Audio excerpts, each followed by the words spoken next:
li nga xam ne ñun xamoon nañ ko déjà. c'est-à-dire xam nga ça doit pas se passer comme ça comme ñoom niñ ko defee nii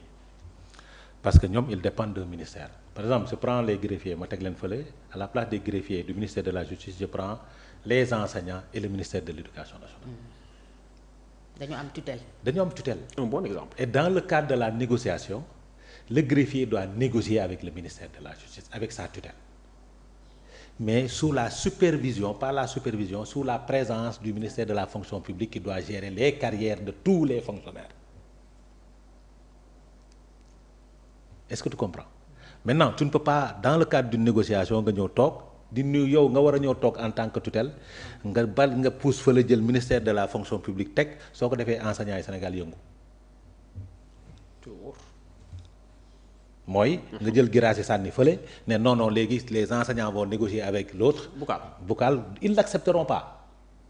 parce que du seen tutelle du seen kilifa. wax dëgg Boucal gère que la carrière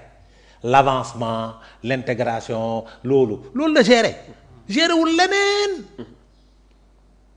mais kee mooy tutelle bi moom moo xam difficulté yi moo xam kañ la mën a def lii moo xam kañ la mën a def lee moo mën a gérer leneen ak leneen c'est comme ça que ça doit se passer maintenant nag sur cette affaire j'ai été surpris d'entendre ça parce que dans le cadre d'une négociation c'est Ousmane Diagne qui doit s'asseoir avec le syndicat discuter élaborer un de travail ñëw toog maintenant su ñu ñëwee toog nag c'est le ministère qui dit voilà c'est possible de faire ça et de ne pas faire ça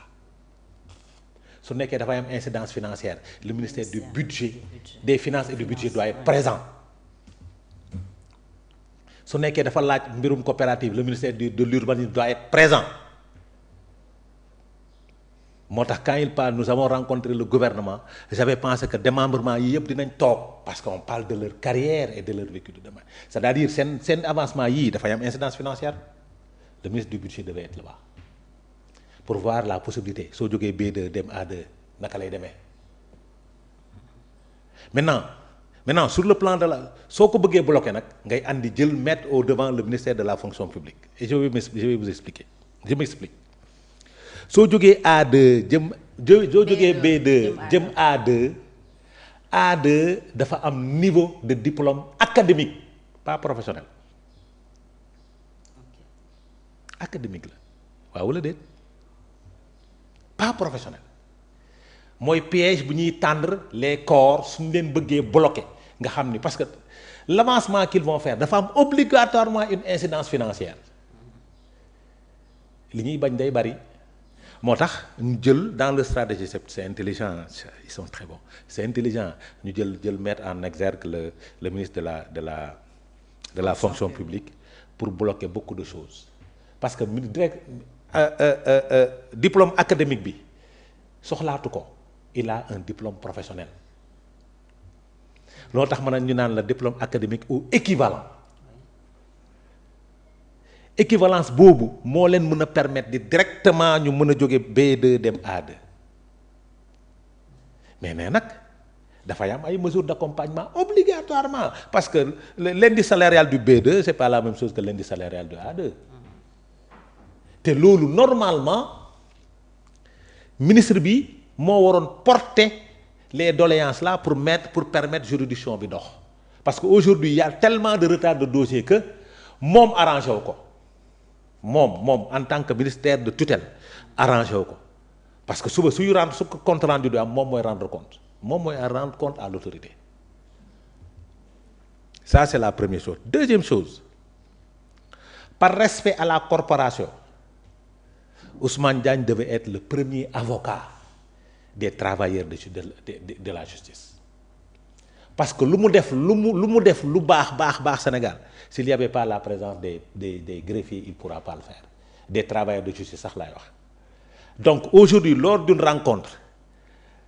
nga relégué wu au 52e position envoyer un représentant qui peut-être le conseiller technique numéro 3 mu ñëw toog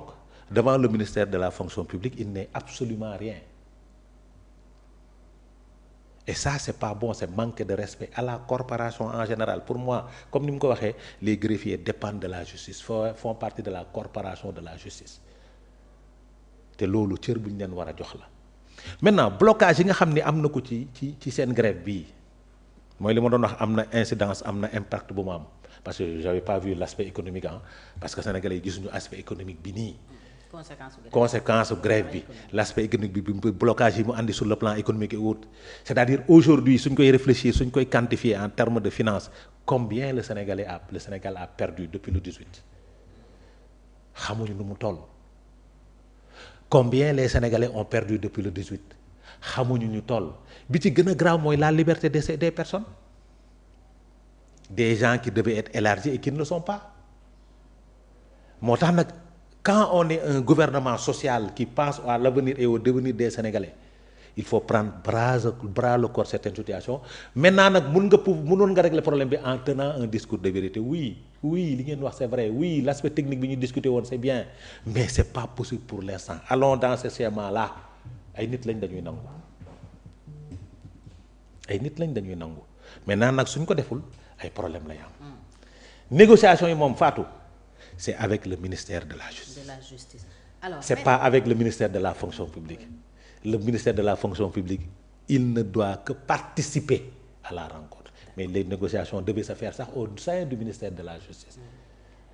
parce que ñoom ñoo xam seeni problème ak seeni difficultés. ñoo gën a xam seen problème et puis avancé woon nañu maître donc tey mën nañu ne lépp dafa delluwaat ci gouvernement bi ban explication ngeen jox loolu est-ce que pour yéen problème mu xaalis la wala problème de volonté politique. waaw mais c'est heureux de partager le plateau avec un syndicaliste. moom xam na seen problème il connaît quoi. Oui. Et il suffit que ñu wax rek mu déceler les incongruités. ak cette diversion li tax ñu yóbbu leen ci ministère de la fonction publique. bon qui s'assimile à une certaine diversion que nous avons compris qu'il a compris que tous les syndicalistes du Sénégal comprennent tout simplement c'est pour jouer avec la montre. ñun on ne peut plus attendre un montre boo xam ne baaxatul bloqué parce que on n'a plus cette patience dañu comprendre ne depuis 6 ans il se passe toujours les mêmes choses ku ñëw tu gères la situation du moment avec des réunions avec des promesses parfois des promesses yoo xam ne kenn xamul parfois sax ñu jël des initiatives yoo xam nañ ne duñ ko respecter mais dans l'unique but de fragmenter l'unité syndicale ñun yooyu yëpp on a tout compris ça ba ñu ko comprendre ci la ñun ñaari syndicats yi booloo suñu doole. bien que sur quelques petits points peut-être ñu am divergence mais loolu lépp c'est véniel amatul njariñ li am solo moom mooy que ñun ñu booloo pour régler une bonne fois pour toute cette question comme il l'a dit comme il l'a décelé et puis comme nous l'avons décelé depuis bi ñu ñëwee ci réunion bi gis la configuration ça ne passera pas cette diversion. Le ministère de la fonction publique n'a pas les prérogatives bien que peut-être que par la loi am nañu ko kii pour régler ñun suñu problème yépp parce que suñu problème yi am na loo xam ne par exemple pour les statuts il y a des agents administratifs yoo xam ne actuellement ils doivent intégrer le corps des AGP. C'est un nouveau corps. Et dans le statut général de la fonction publique nee nañ képp koo xam ne da nga war a changer de corps tu dois subir une formation. loolu il le maîtrise très bien ñun loolu on est constant avec nous-mêmes mais ba léegi personne n'a décliné cela. Le ministre, dans son communiqué, il a utilisé le futur pour parler de l'implication du centre de formation judiciaire pour voir, mais dans le futur quoi. Mais Kero, il n'y avait rien du tout. Il y avait